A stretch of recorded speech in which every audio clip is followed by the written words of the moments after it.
బీజేపీలో రాజాసింగ్ కు మరో షాక్ తగిలిందా అంటే అవును అనే సమాధానమే వినిపిస్తోంది. 2018 ఎన్నికల్లో బీజేపీ తరపున గెలిచిన ఏకైక ఎమ్మెల్యేగా అసెంబ్లీ కమలం పార్టీ తరపున తన గళం వినిపించారు. అయితే ఆ తర్వాత రాజాసింగ్ ను పార్టీ నుంచి సస్పెండ్ చేయడం, సరిగ్గా ఎన్నికల ముందు దాన్ని ఎత్తివేసి మళ్లీ టికెట్ ఇవ్వడం జరిగింది. అదే షాక్ అనుకుంటే ఇప్పుడు మళ్లీ రాజాసింగ్ కు షాక్ తగిలినట్లు తెలుస్తోంది.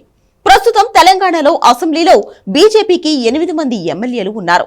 అందులో అందరికంటే సీనియర్ రాజాసింగే. ఆయనను కాదని మరొకరికి బీజేఎల్పీ నేతగా అవకాశం దక్కబోతున్నట్లుగా తెలుస్తోంది.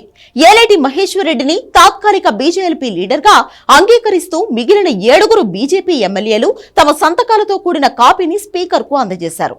తెలంగాణ అసెంబ్లీ బడ్జెట్ సమావేశాలు ప్రారంభం కాగా బీజేపీ తరఫున బీఏసీ సమావేశానికి మహేశ్వర్ రెడ్డి హాజరయ్యారు.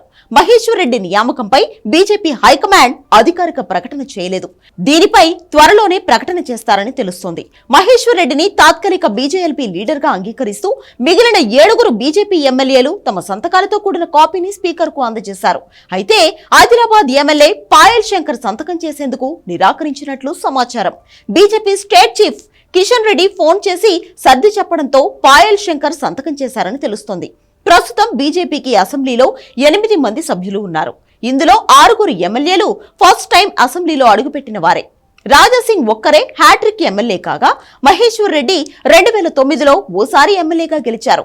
బీజేపీ ఫ్లోర్ లీడర్ పదవిని రాజాసింగ్ తో పాటు పాయల్ శంకర్ కూడా ఆశించారు. అయితే అన్ని సమీకరణాలు పరిశీలించిన తర్వాత బీజేఎల్పీ లీడర్ గా మహేశ్వర్ రెడ్డిని నియమించేందుకు అధిష్టానం మొగ్గు చూపినట్లు సమాచారం.